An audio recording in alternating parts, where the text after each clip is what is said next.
Hello everyone, welcome to join 汉字里的中国故事 The Hidden Codes in Chinese Character Series. I'm Yu Guang from Zhejiang Chinese Medical University.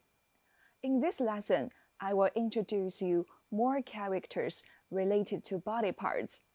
This time, let's focus on eyes and ears. Eyes can be called 目 in Chinese. It is a pictograph, and its glyph is just like a vertical eye. Most of the words with 目 have meanings related to eyes. For example, 目光, which means gaze or look. 目送, watch somebody go or gaze after. 目睹, witness or see with one's own eyes. 目 can also work as a component to construct new characters. For example, put your hands above your eyes. This is 看, looking. 看 is consist of a 手, meaning hands, and a 目, meaning eyes. This character expresses its meaning very vividly.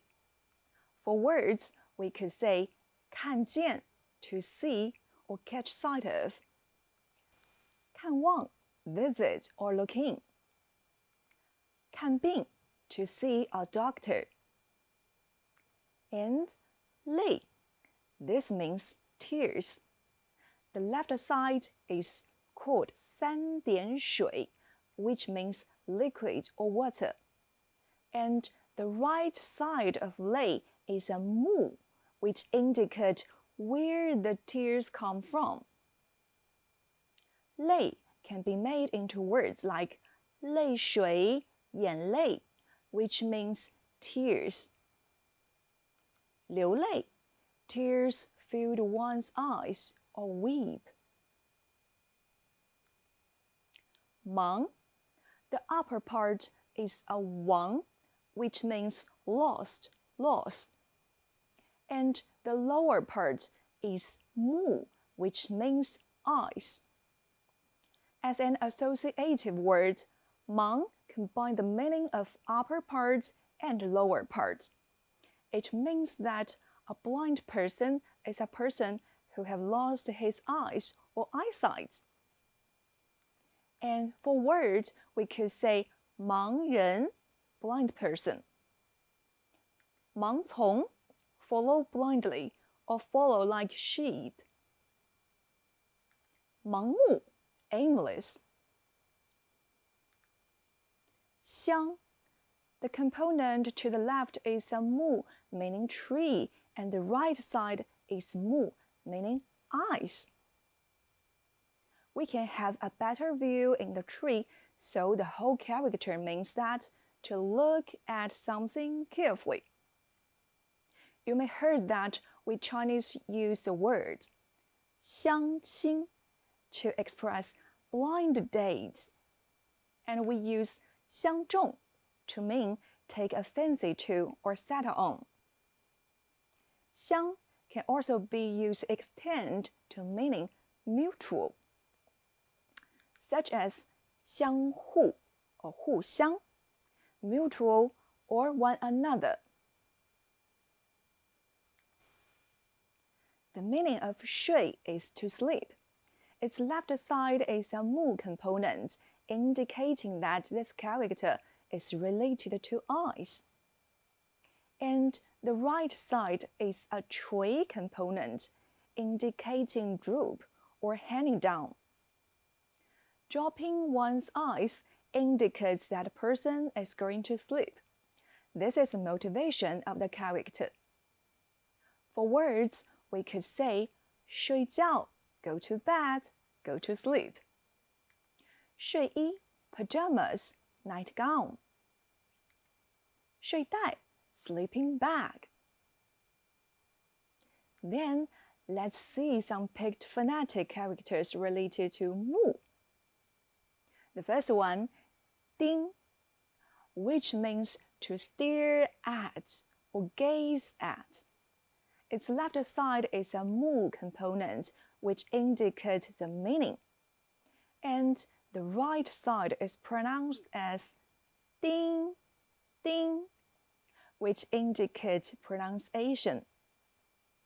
Ding can be made into words like 盯着 means view or gaze, and stare at him curiously. You can say 我好奇地盯着他看。睁 which means to open the eyes.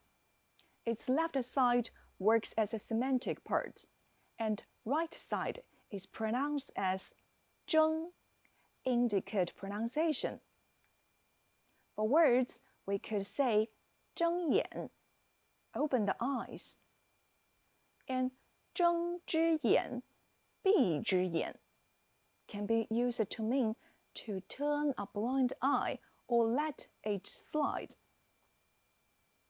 Well, the above is the characters related to eyes. And now let's move on to the characters related to ears. Ears can be called 耳 in Chinese. We can take a look at the evolution of 耳's glyph. Its earliest glyph looks like a human ear, and 耳 can be used to form words like 耳朵 ears, 耳机 earphone, 悦耳 music pleasing to ear or sweet sounding,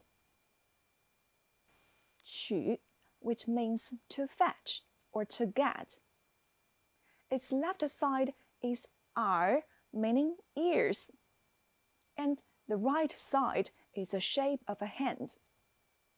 But what does 取 have to do with ears? It is because during the ancient war, the victor punished the captive or dead enemies by cutting off their ears to display or mark their military exploits.